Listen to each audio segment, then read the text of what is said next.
Hello and good morning. કેમ છો તમે બધા? આઈ હોપ તમે બધા મજામાં જશો. તો આજે આપણે જવાનું છે ઊંચા કોટા દર્શન કરવા માટે. તો એક સરસ મજાના ધાર્મિક સ્થળે જવાનું છે.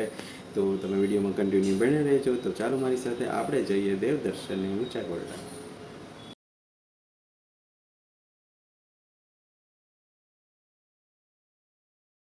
તો યુટ્યુબ ફેમિલી તમને બધાને જય માતાજી. જય માતાજી. એટલે કે આપણે જવાનું છે ઊંચા કોટડા દર્શન કરવા માટે. તો જો આ સરસ રસ્તો ચોમાસાને લીધે એક હરિયાળી જાણે લીલી ચાદર પાથરેલી હોય ને એવું લાગી રહ્યું છે. તો મને એવું લાગ્યું કે આપ મિત્રો સાથે શેર કરું. તો કમેન્ટ કરી અને જરૂરથી કહેજો કે આ રસ્તો કેવો સરસ મને તો લાગે છે, તમને લાગે છે કે કેમ.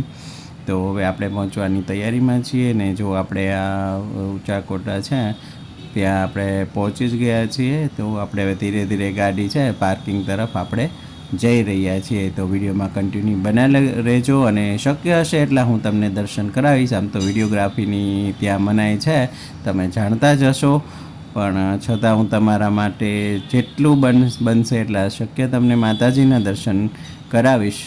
કે અમે પણ દર્શનનો લાવો લીધો છે તો મારા યુટ્યુબ ફેમિલી દર્શન વગરના કેમ બાકી રહી જાય. તો અવશ્ય આ વિડીયોમાં કન્ટિન્યુ બન્યા રહેજો. જો તમે આ એક સરસ મોટા મજાનું એક ગ્રાઉન્ડ છે પાર્કિંગ. હવે આપણે ત્યાંથી જઈ રહ્યા છીએ. હવે મંદિર તરફ જવાનું છે. જો સામે આપણે માતાજીની ધજા ફરકે છે અને હવે એવું લાગે છે કે હવે આપણે માતાજીના ધામ ઊંચા કોટા પહોંચી જ ગયા છીએ. અહીંયા બધું ધર્મશાળા અને કોઈ બહારના બધા જે આવે છે એના માટે રહેવા જમવાની વ્યવસ્થા ફૂલ છે. તો તમે ગમે ત્યાંથી આવો તો અહીંયા રહેવા જમવાની બધી સગવડતા છે.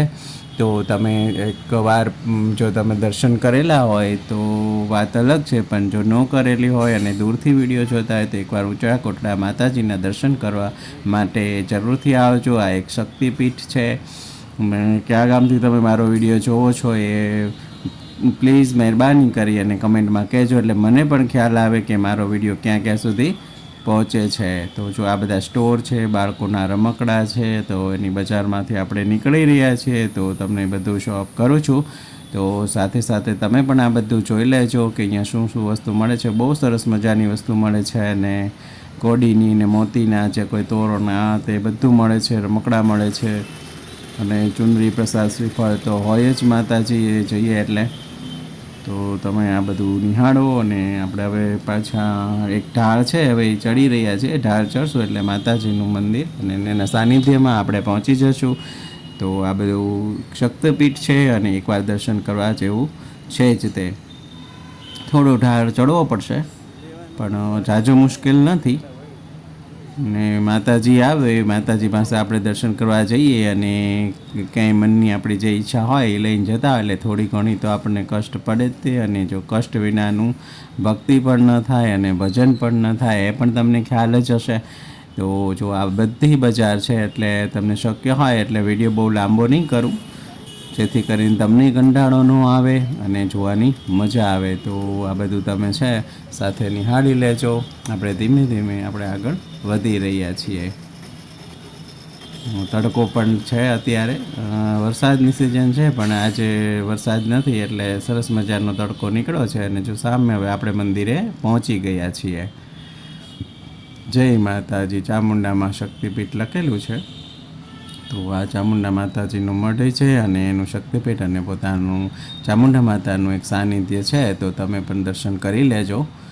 તો આ જો તમે આ સરસ મજાનું એનું છે. આ પાછળનો રસ્તો છે કારણ કે પહેલાં આપણે શૂટિંગ ઉતારવું હતું એટલે આપણે પાછળ જતા રહીએ છીએ. દર્શન કરવા પછી જશું, જેથી કરીને જો તમે આ જય ચામુંડામાં દર્શન કરી લેજો. ને જે પણ મારા વિડીયો જોઈ રહ્યા છે તેને લાઇક, શેર અને સબસ્ક્રાઈબ કરે એ બધાની મનોકામના પર તમે પૂર્ણ કરજો. તો એક આ વિડીયોના માધ્યમથી તમને દર્શન કરાવી લીધા છે. અહીંયા કે ચુંદડી બાંધવાની કંઈક હોય છે કે માનતા હોય કંઈ એને ચુંદડી બાંધી અને અહીંયા જાય છે. જો અત્યારે આ સમય આટલો થઈ ગયો છે આપણે અહીંયા પહોંચ્યા ને ત્યારે. ને આ સામે છે કાળ ભૈરવ દાદાનું મંદિર છે અને પહેલાં ભૈરવનાથ કે કાળ ભૈરવ હોય એના દર્શન કરી અને પછી મંદિરના દર્શન કરવા જવાનું હોય છે. જો આ મેઇન મંદિર છે તો જય માતાજી. આ મેં વિડીયો છે એ ચોરી છુપી અને ઉતારેલો છે, તો ત્યાંના ટ્રસ્ટીને બધા પાસે માફી માગું છું કે દર્શક મિત્રો માટે થઈ અને આ કરેલું છે. તો દર્શક મિત્રો અને માતાજીની પણ માફી માગું છું, કેમ કે સંપૂર્ણ વિડીયોગ્રાફીની મનાઈ છે. તો આ ચામુંડા માતાનું આ તમને બહારથી બતાવી દઉં છું. 2 સેકન્ડ માટે તમને દર્શન કરાવ્યા, વધારે દર્શન નહીં કરાવી શકું, તો તમે વિડીયો સ્ટોપ કરી અને માતાજીના દર્શન કરી લેજો. આ જ માતાજીનું આ જેનું ઘુમ્મટ છે, એની ધજા છે, ને આ ફરતું જે છે તમને એક સરસ મજાનું શાંતિભર્યું વાતાવરણ છે કે લાગે છે કે આપણે પણ સ્વર્ગમાં આવેલા છીએ. અહીંયા બધો રમકડા મળે છે અને ભોળાનાથની તો આ શ્રાવણ મહિનો છે એટલે એની પ્રતિમા મૂર્તિ રૂપે મળે છે. અને આ માતાજી જે છે એ દરિયા કિનારે બેઠેલા છે. તો આ ત્યાંનો બીચ છે, સરસ મજાનો બીચ છે અને અહીંયા ફરવાલાયક સ્થળ છે અને સહેલાણીઓ ખૂબ ફરે છે અને ગાડીની પણ વ્યવસ્થા છે. તમારે દરિયાના પાણી સુધી જાય તો દર્શન કરી લીધા છે અને આપણે હવે ઘર તરફ આગમન કરી રહ્યા છીએ અને સાંજનો પણ સમય થઈ ગયો છે અને પાછો વરસાદ આવે એવું વાતાવરણ થઈ ગયું છે.